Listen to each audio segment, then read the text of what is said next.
I will never forget that night. It was the night my own son-in-law stood in the middle of my living room, his voice sharp and cold, and told me to leave my own home. Can you imagine what it feels like to have the very people you raised, sheltered, and trusted look you in the eye and treat you as though you are nothing more than a burden?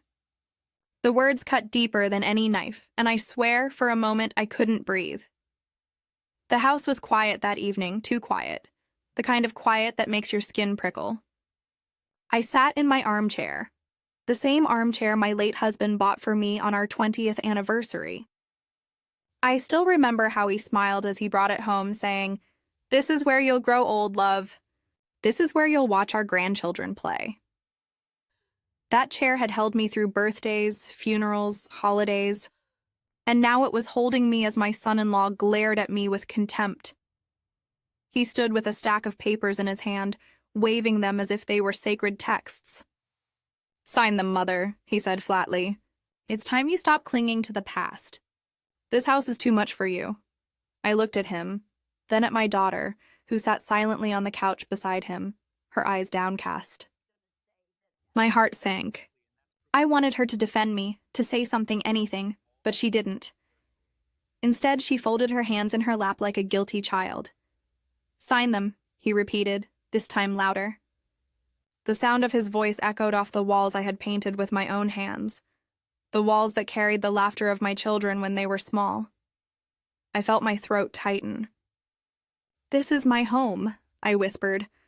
"I will not leave," he smirked, the kind of smirk only a man drunk on control can wear. "Your home?" "No, Mother. This is our home now. You can't live here forever. Be reasonable. Do the right thing." My hands trembled, not just from age, but from rage. Reasonable? What was reasonable about being cast out like a stray dog from the very house my husband and I built brick by brick? I looked around the room, and every corner seemed to echo with betrayal. The family photographs on the mantel mocked me, my daughter as a child with cake smeared on her cheeks, her tiny hands clutching mine. Did she remember those days? Did she remember the nights I stayed awake when she was sick, praying she would make it through her fever? And now she sat there silent, letting her husband take everything from me. "You think I don't see what you're doing?" I said, my voice steadier now, the edge of steel returning. "You think I'm blind?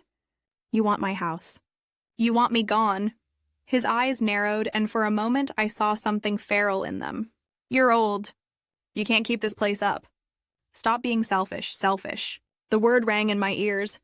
I had worked my whole life to make sure my children had food, clothes, education, a safe place to sleep. I had scrubbed floors until my back ached, cooked meals when I had no appetite myself, and smiled through tears just to keep them from worrying. And now the man who married my daughter dared to call me selfish? I wanted to scream, but instead I drew in a deep breath and let silence settle between us. Silence has its own power. It makes people uneasy. And in that silence, I studied my daughter's face. She wouldn't meet my eyes. "Is this what you want too?" I asked her softly. Her lips trembled, but she didn't answer. The betrayal in her silence was louder than any words. I leaned back in my chair, gripping the armrest as though it were my last anchor. My mind flashed back to the day my husband and I bought this house. We had nothing but a small savings and a dream, but we poured every bit of ourselves into this place. He had said, "This is where we'll watch our family grow. This will be our legacy." And now the legacy was being stolen right in front of me. "Sign them, Mother," the son-in-law said once more, his patience thinning. "Or we'll find another way." That threat lingered in the air, heavy and poisonous. I looked at him, straight into his eyes, and for the first time that evening, I let him see the fire that still burned in me. "I will not sign," I said firmly. "This is my home. And I will not be bullied." The room fell into a tense silence. He stared at me, his jaw clenched, his knuckles white around the papers. My daughter shifted uneasily, whispering, "Maybe we should give her more time." But he snapped, "Time? She's had her time. She's just being stubborn." I turned my gaze to the window, where the night pressed against the glass. I could see my reflection, an old woman, hair streaked with gray, wrinkles marking years of sacrifice. But behind those lines there was strength. Strength they had forgotten. Strength they had underestimated. That night, something inside me shifted. The betrayal had cut me deeply, yes, but it had also awakened something far stronger. I realized they didn't just want my house. They wanted my dignity, and I would not let them have it. As I sat there in my armchair, refusing to sign, I made a silent vow. They might have thought of me as weak, but I would show them. I would show them that an old woman, pushed to the edge, can be far more dangerous than they ever imagined. And so, that night, the night my son-in-law asked me to leave my own home, was not the night I lost everything. It was the night I began to take everything back. The days after that confrontation were heavy with silence.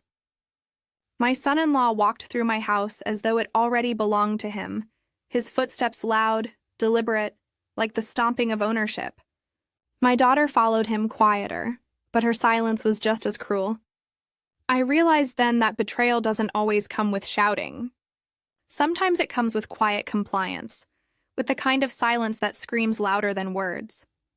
I watched them carefully, and in doing so, I began to see the web they had been weaving around me long before that night. It hadn't started with those papers. It had started years ago. Subtle comments, small exclusions, moments I brushed aside because I thought love could overlook them. But love can blind, and blindness can cost you everything. I remembered how my son-in-law insisted on taking over the household bills. At first, it felt like kindness. He had said, "Don't worry, Mother, you've done enough. Let me handle the paperwork." My daughter had smiled, agreeing, telling me to rest. I thought it was care. But looking back, I see the trap. Gradually, letters from the bank stopped coming directly to me. I didn't notice at first, too busy trying to adjust to the loneliness of widowhood after my husband's death. I thought I was handing off responsibilities out of trust, but trust in the wrong hands becomes a weapon. One afternoon, while dusting the sideboard, I discovered a drawer that didn't close properly. When I pulled it open, I found a pile of unopened envelopes. They all bore my name. My son-in-law had tucked them away, hidden them. I remember standing there with those letters in my hand, my heart racing. They were notices from the bank, reminders, warnings. I had felt my knees weaken, not just from the words on the paper, but from the realization that my life was being rearranged behind my back. When I confronted him that day, he had laughed. "You wouldn't have understood them, Mother," he said, casually, as though it were a joke. "Numbers and legal talk. It's better I handle these things. Better for whom?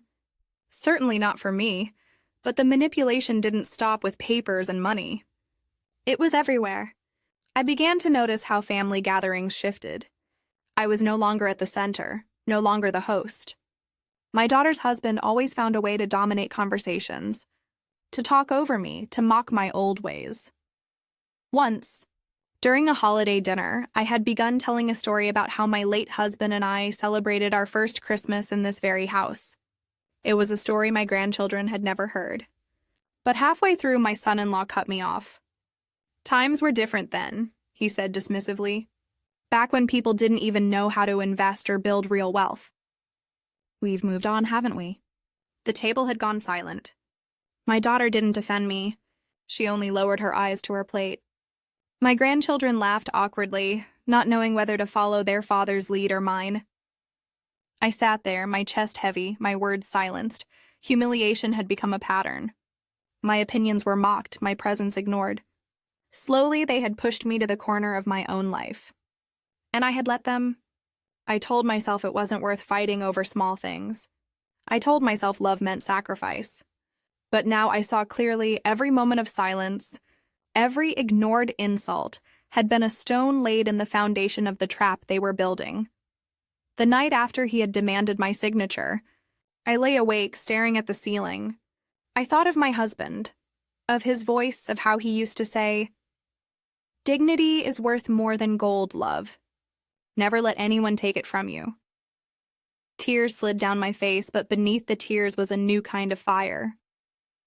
I realized I couldn't undo the past, but I could make sure the future didn't belong to them. The next morning, I decided to test them. I asked my daughter about the bills. Is everything paid up? I'd like to take a look, I said casually over breakfast. She glanced at her husband, then shook her head. You don't need to worry about that, Mom. He takes care of everything. Her voice was rehearsed, practiced. But I would like to see, I pressed. Her husband leaned back in his chair, his smirk as wide as ever. Why, so you can get confused? It's better if you stay out of it. I looked at him and gave a small smile. Confused, you say? Let's see who's confused in the end. For the first time, he blinked just for a second before his arrogance returned. But I saw it, the flicker of unease. Later that day, while they were out shopping, I searched the study. I needed to know the extent of what they were hiding. That was when I found the folder. Thick, overstuffed, filled with documents bearing my name but not my handwriting. Contracts, authorizations, things I had never signed. My blood ran cold as I turned the pages. My son-in-law had been forging my signature. I pressed the papers to my chest and sat on the floor, shaking. Betrayal had become ink on paper. My home, my savings, my independence, everything was being siphoned away, line by line, under my own roof. I felt sick, but I also felt stronger. They thought I was ignorant, too old to notice. But I wasn't, and now I had proof. That evening, as I sat in my armchair again, my son-in-law strolled in, his usual arrogance dripping from every step. Did you think about signing those papers? He asked, his voice sharp. I looked up at him, my face calm, though my hands were clutching the armrest tight. I told you I will not sign. Not now, not ever. He leaned closer, his voice low and menacing. You'll regret this. I met his gaze, steady and unflinching. No, I said softly. You will. He laughed then, a harsh, mocking sound, and left the room. But as I listened to his footsteps fade, I knew the balance had shifted. They thought they were tightening their web around me. But what they didn't know was that I had started pulling at the threads, and once you tug at a web, it can unravel faster than anyone expects. Betrayal inside a home is one kind of pain. Betrayal under the gaze of others is another. The day my son-in-law humiliated me in front of family and neighbors was the day I realized how deep his cruelty went. He no longer wanted just my house, he wanted my dignity. It was a Sunday afternoon when it happened. My daughter had convinced me to attend a family gathering at her home. She told me it was just a small get-together, that everyone wanted to see me. For a moment, I allowed myself to hope that maybe things would be different. Maybe she had remembered the mother who had raised her, and she wanted to make peace. I wore my best shawl, the one my husband had bought me years ago, soft wool with little embroidered flowers. It had always made me feel proud and elegant. When I arrived, the living room was filled with relatives and friends. Laughter floated through the air, but when I walked in, it faltered. Conversations dropped, replaced by strained smiles and awkward greetings. I felt it instantly, something wasn't right. My daughter greeted me with a forced smile, her arms barely brushing mine as she led me to a seat at the far end of the room, away from the center where everyone else was gathered. I sat quietly, clutching the shawl around me, listening to fragments of conversation. They were discussing houses, investments, inheritances. My heart clenched as my son-in-law's voice rose above the rest, loud and proud. Well, managing property isn't easy, especially when you're responsible for more than one household. Several heads turned toward me, eyes flickering with pity or curiosity. He smirked, sipping from his glass, and continued. Of course, the house my wife grew up in is under my care now. It's too much for an elderly woman alone. I've taken on that responsibility because that's what a man does. He steps up. The room filled with polite nods, some impressed murmurs. My cheeks burned. My hands trembled in my lap. He had just claimed my home in front of everyone, as if I had already surrendered it. I forced myself to speak, my voice thin but steady. That house is mine. It has always been mine. The room went silent. All eyes turned to me. My son-in-law chuckled, shaking his head as though I were a senile child. Of course, technically. But let's be realistic. Do you think she can manage? The upkeep, the bills? No, it's better this way. She lives under our care now. Safer, simpler. I felt the sting of tears behind my eyes, but I swallowed them down. I do not live under your care, I said, louder this time. My voice echoed, but the laughter that followed from a few guests cut into me like knives. Someone whispered, "Why fight it? She's old." And then my son-in-law leaned forward, his tone mocking but loud enough for everyone to hear. She should be grateful. Most women her age would be in a nursing home by now. At least we're giving her a roof. The words hit me harder than any slap could. My daughter sat beside him silent again, her eyes fixed on her lap. She didn't defend me. She didn't even flinch. The silence was worse than the insult. I stood up slowly, every bone in my body aching, not from age but from the weight of humiliation. My shawl slipped slightly from my shoulders, and I pulled it back tightly as if it could shield me. "Do you think I am weak?" I asked, my voice shaking but clear. "Do you think my years make me blind or foolish or helpless? You sit there, boasting about a home you didn't build, about walls you never painted, about floors you never scrubbed. You mock me for being old, but let me tell you something. Age is not weakness. It is strength. It is survival." The room froze. For a moment, I saw a flicker of discomfort cross his face, but he quickly covered it with a laugh. "There now, don't upset yourself. Sit down. Everyone knows how sentimental she can be." The whispers started again, soft and cruel. I felt their eyes on me, not with respect, but with pity, as if I were some tragic relic clinging to the past. That moment could have broken me. But instead, something inside me hardened. I remembered my husband's words, his promise that this house was our legacy. I remembered the documents I had found, the proof of forgery, the evidence of betrayal. And I realized I didn't need these people to believe me right now. I didn't need their sympathy. What I needed was patience, so I sat back down, my face calm though my heart burned. I let them think they had silenced me, that I had been humiliated. I let my son-in-law laugh, let him gloat, let him weave his lies. Because in that moment, I decided something important. The next time he laughed, it would be his last laugh at my expense. After the gathering ended, I walked home alone, the evening air cold against my cheeks. My daughter didn't walk me out, didn't call after me. That hurt more than I can put into words. I had lost her, at least for now. But I still had myself. I still had my dignity, bruised but not broken. As I closed the door behind me, I whispered into the stillness of my house, "Forgive me for letting them shame you, old friend." I touched the walls, the frames, the worn wood of the staircase. This house wasn't just bricks and mortar. It was the story of my life. And no one, not even my own daughter, was going to take it from me.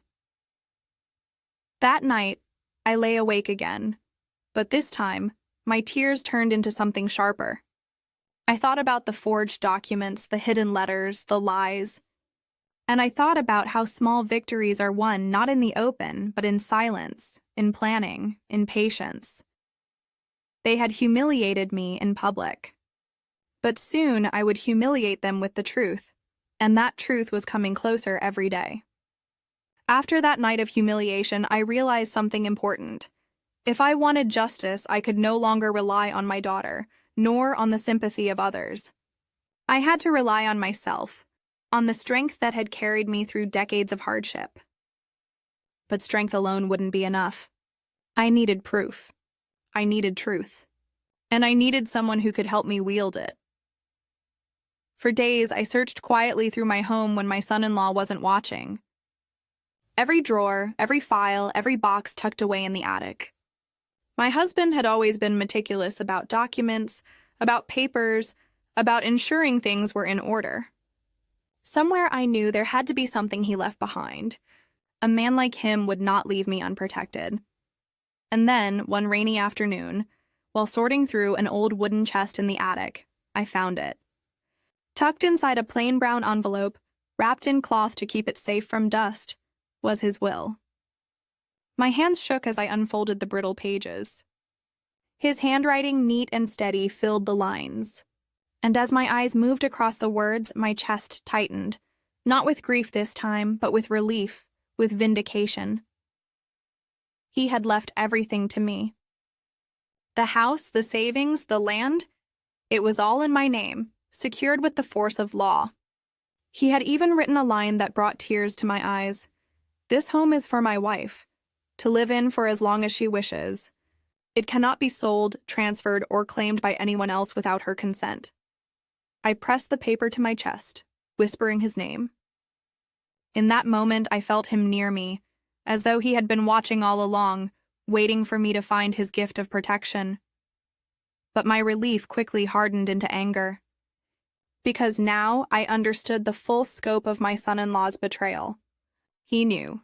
He must have known this will existed, or at least suspected it. That was why he had been forging documents, hiding letters, trying to trick me into signing away my rights. He wanted to erase my husband's voice, to bury his words beneath lies. I couldn't let that happen. The very next day, I made an appointment with a lawyer, an old friend of my late husband's. He was a kind man, his hair as gray as mine, his eyes sharp behind his glasses. When I laid the will on his desk, his brows rose.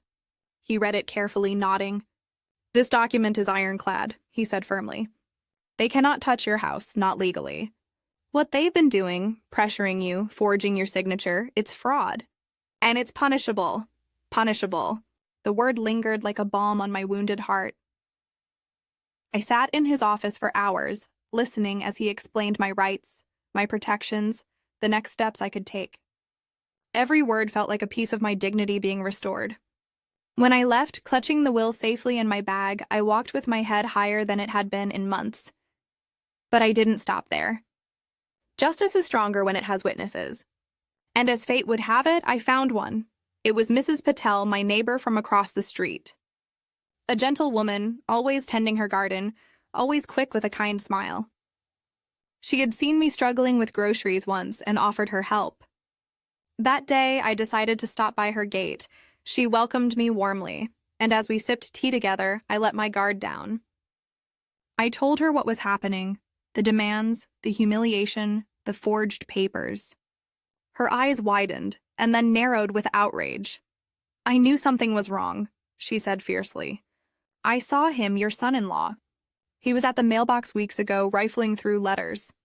I thought it odd, but I didn't want to interfere. And one night, when you were asleep, I saw him in your yard, talking on the phone, waving papers in his hand." My heart raced. "You saw him?" She nodded. "Yes. And if anyone asks, I'll tell them what I saw. You're not alone in this." Those words, "you're not alone," made my eyes sting. Because for so long I had felt exactly that, alone, abandoned even by my own child.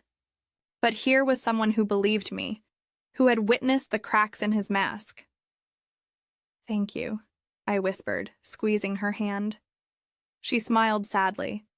"Men like him think they're clever, but they forget. We women, especially at our age, we notice everything." I went home that evening with something I hadn't felt in months: hope. I had the will. I had a lawyer. And now I had an ally. The pieces were coming together, but betrayal is never simple, and justice is never won without more pain. That night, my daughter came to my room, her face pale, her eyes red. She closed the door behind her and whispered, "Mom, I have to tell you something." I braced myself, my heart thudding. "I knew about the papers," she confessed, her voice trembling. "I knew what he was doing. He told me it was for us, for our future, for the children. He said we couldn't survive without this house. I let him convince me. I thought you'd be fine, that you'd forgive me." Her words stabbed deeper than her silence ever had. It wasn't just her husband, it was her too. My own daughter, my flesh and blood, had chosen money over me. I turned away, staring at the window. "You watched him try to strip me of everything, and you said nothing. Do you know what that makes you?" She started to cry.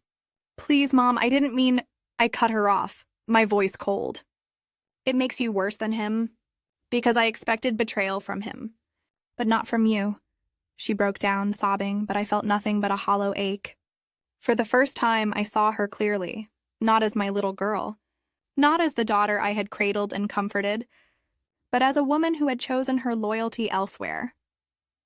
When she left my room that night, I sat alone in the silence, the will clutched in my lap. Betrayal had burned me, but proof had armed me, and I knew what I had to do next. They thought they had cornered me, but the truth was I had cornered them. And soon, I would show them just how dangerous it is to underestimate an old woman with nothing left to lose. The day came when silence was no longer enough. I had gathered the proof, spoken to the lawyer, and prepared myself for the storm. But storms don't just break on their own, you have to call them forth. And that's exactly what I did. I invited them to the house, my house. I told my daughter and her husband I wanted one last family meeting, a chance to clear the air. My daughter's voice on the phone had wavered, hesitant, but my son-in-law was eager. Too eager. He thought it was his victory march. He thought he had broken me. That evening, the living room felt charged, every shadow thick with history. I sat in my armchair, the throne they had once tried to strip me from. The old photographs still hung on the wall, witnesses to what was about to unfold. They arrived together, my daughter looking pale and fragile, my son-in-law strutting like a man who owned the world. He didn't even wait to sit down before starting. Finally decided to be sensible, Mother? He asked, throwing his coat onto the sofa. Where are the papers? Let's get this over with. I didn't move. My hands rested calmly on my lap. Sit down, I said quietly. He smirked, glancing at my daughter. You hear that? She's practicing being in charge again. Cute. But I stayed silent, steady, letting him stew in the weight of my gaze until, with a grunt, he sat. My daughter sank onto the couch beside him, her eyes darting everywhere but toward me. I leaned forward, slowly placing a folder on the coffee table between us. The sound of it hitting the wood was louder than any shout. He frowned. What's this? The truth, I said. He pulled the folder open, his eyes scanning the documents. The will, the bank letters, copies of the forged signatures.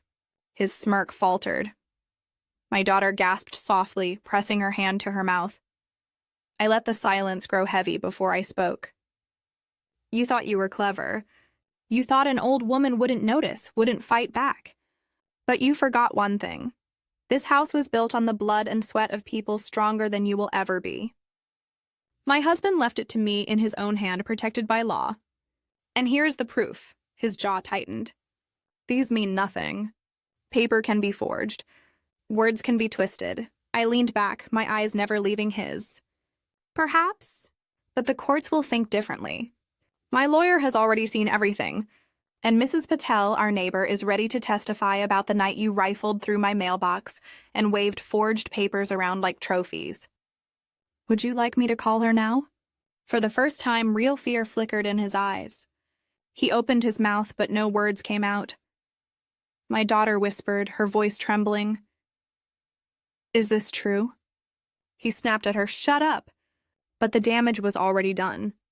Her loyalty wavered in that moment, split between him and the truth laid bare in front of her. I pressed further, my voice firm, unwavering. You tried to strip me of everything, my home, my savings, my dignity. You thought you could silence me, humiliate me. But now it's your turn, his fist clenched. You can't win. Even if this goes to court, do you think anyone cares about an old woman's complaints? I'll drag this out until you can't fight anymore. I stood then, slow but steady, and for the first time he had to look up at me. You're wrong, I said, because you already lost. The moment you underestimated me, you lost. The moment you thought my silence was weakness, you lost. And when you dared to call me selfish in my own home, you lost everything. At that exact moment, there was a knock at the door. He flinched. My daughter looked up in shock. I walked calmly to the door and opened it. 2 officers stepped inside, their presence filling the room with finality. My lawyer had arranged everything. The charges, Fraud, forgery, financial manipulation were ready. "Mr. Khan," one officer said firmly, "we need you to come with us." His face drained of color. He turned to my daughter, pleading, "Say something. Stop them." But she only shook her head, tears spilling down her cheeks. For the first time, she saw him clearly. Not as her husband, but as the man who had dragged her into betrayal. He tried to protest, his words stumbling, but the officers didn't give him room. They cuffed him, the sound of metal snapping shut echoing like justice itself. As they led him out, he twisted his head toward me, his eyes filled with venom. "This isn't over," he spat. I met his glare calmly. "Yes, it is." The door closed behind them. Silence filled the room. My daughter sat crumpled on the couch, sobbing, whispering apologies. But I didn't rush to her. Not yet. I walked slowly around the room, my fingers brushing the walls, the furniture, the memories.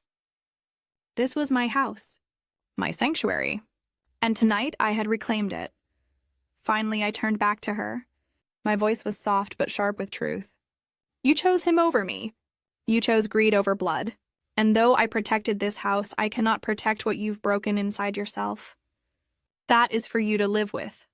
Her sobs grew louder, but I didn't waver. This was not the time for comfort. This was the time for justice. I returned to my chair, sitting tall, stronger than I had felt in years. The living room that had once echoed with humiliation now held only silence and victory. And as I stared at the fire crackling in the hearth, I thought of my husband. "I kept our promise," I whispered inside. "They tried to steal everything, but I took it all back." The house was quiet again. For the first time in months, the silence wasn't heavy with fear or humiliation. It was peaceful. I sat in my armchair, the same place where so many battles had been fought, and let the calm settle over me like a long-awaited blanket. The fire in the hearth crackled softly, casting shadows across the walls I had once feared would be stolen from me. Tonight, those walls belonged to me again. Every photograph, every creak of the floorboards, every scar in the wood, they were mine. My husband's legacy, my life's work, my sanctuary, but justice, I learned, never comes without scars. My daughter sat across from me, her face streaked with tears. She had returned after the officers took her husband away, pleading for forgiveness. Her hands shook as she reached for mine, whispering, "I'm sorry, Mom. I was blind. I thought I was protecting my family. I didn't realize I was destroying you." I looked at her for a long time, my heart aching. Part of me wanted to take her in my arms, to erase the betrayal and hold her like I had when she was a child. But the other part of me, the part that had endured her silence, her complicity, her betrayal, could not let her off so easily. "You didn't just destroy me," I said quietly. "You destroyed yourself. You let him use you. You let him turn you against your own blood. Forgiveness is not a gift I can hand out like candy. It must be earned." Her tears fell harder, her voice breaking. "Tell me what to do, please. I'll do anything." I sighed, leaning back in my chair. "Then start by living with the truth. Start by being a mother to your children without lies. Start by showing them what loyalty means. Only then will I know if you've truly learned." She nodded, broken, and I knew she understood. Later, when she left, I walked through the house alone. My hands brushed against the staircase railing, the kitchen counters, the dining table worn smooth by years of meals and laughter. I whispered to each corner, each memory, "You're safe now." I stopped in front of the photograph of my husband. His smile looked back at me, kind and steady, as if he had known all along that this day would come. I placed my hand on the frame, my voice barely a whisper. "I kept my promise, love. They tried to take it all, but I didn't surrender. The truth is, they underestimated me because of my age. They saw gray hair and wrinkles and thought weakness. But they forgot, age is where strength is sharpened. Age is where wisdom lives. And wisdom is the most dangerous weapon of all." I settled back into my chair, closing my eyes for a moment. The fire warmed me, the silence wrapped around me, and for the first time in a long while, I felt whole, but But before I drifted into rest, I spoke aloud, as if to the walls, as if to every person who had ever doubted me. This house will outlive me. But my dignity, my revenge will outlive them.